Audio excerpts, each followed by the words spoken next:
Here we are. All right, PGA Hope, talking about that today, a program that unites military veterans through a common love. Some of them, as I understand, never even played before, but that is the game of golf. The country's largest chapter of the program right here in Charleston, by the way, and we're joined now by the program director, Rich O'Brien, and Fred Gutierrez, a Vietnam War veteran who also participates. It's great to have both of you here today. Thank you, Callie, for having us. Wonderful to be able to promote the program through.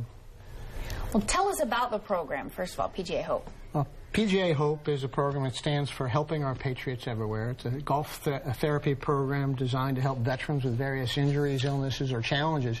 And, you know, whether it's traumatic brain injury, loss of limb, PTSD, or spinal cord injury along those lines. And the program's been able to help a lot of veterans in our area reintegrate into society, and it's been a wonderful thing on that. The camaraderie of the veterans has been a wonderful thing, and many of the veterans, especially those with post-traumatic stress, have benefited a great deal in our program from that. Now, I've played with these guys. You're really good. These guys are good at what they do, but you don't have to be good. You just have to have a love for the game. Exactly, right? and well, we'll give you that love. Yeah.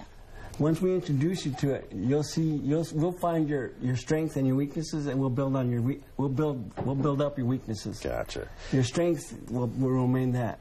Your strengths. And Fred and Rich, one thing, I played golf from time to time, and one thing I've really kind of started to find out, it's not necessarily how well you hit the ball, the good shots. It's how you recover from the bad shots. And I think that's kind of what you guys are doing through your program. Correct. How well you recover from where you are. You just have to be like a wide receiver when he drops a pass. You got to forget about it and just move on to the next one. So you focus on the first, on the present, on the shot that's coming up, not on what you did, because that introduces tension.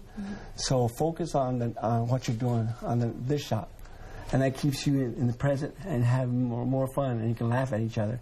Awesome. And that's the thing, Ralph. You've got to tease each other about what you're doing, right and wrong. It's like, oh man, that was a great shot. Oh man, can I do the same bad shot that you just did? So, sure. Well, Fred and Rich, too, so the PGA Hope, but also the book that you guys recently came out with, Half Paralyzed Twice Strong. You have a copy of it right there. Awesome. Tell us a little bit about your story, Fred. Okay.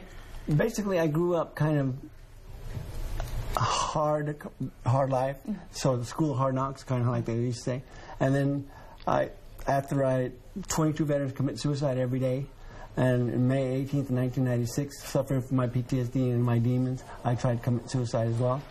The good Lord saved my life. The bullet entered here and came out here. Hate to point all that stuff out, but it's life, and it's reality.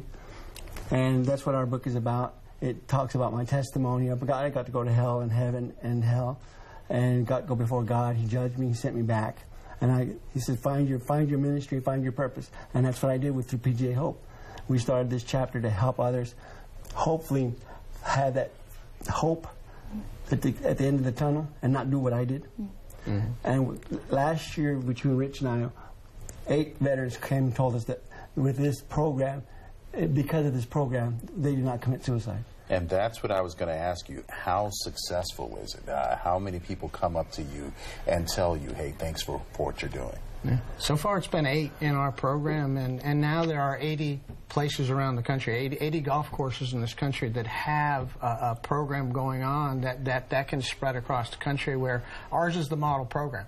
And the whole golf community, the whole physical therapy community is learning the benefits of it. And even a lot of the PTSD relief counselors are realizing that they never would have thought that golf, the most frustrating game you could have had, is actually a therapeutic game for those with post-traumatic stress. Now, we're a military town, both active duty and retired. What can people do now who are seeing this and say, you know what, maybe I'd like to get involved, or better yet, maybe this is something I can get my loved one involved in? That's it. All I have to do is say, look, don't sit on the couch munching on chips and drinking a beer. Just go out to find one of our spots and get involved. Westcott, Dunes West, I'm sorry, Daniel Island. Daniel Island, Stono Ferry, and we also have Red Bank Plantation. So we have 4 locations now. We're going to soon be adding Kiowa Resort as well. Yeah. Currently there's 100 veterans in our program, and there's about 20 volunteers and PGA professionals participating. We anticipate when Kiowa comes on board, we're going to have 70 adaptive golf instructors in the area, which would be by far the most of anybody. And we'll also be having room for 30 more veterans down at Kiowa Resort in the summer and winter sessions that will be taking place. That's fabulous.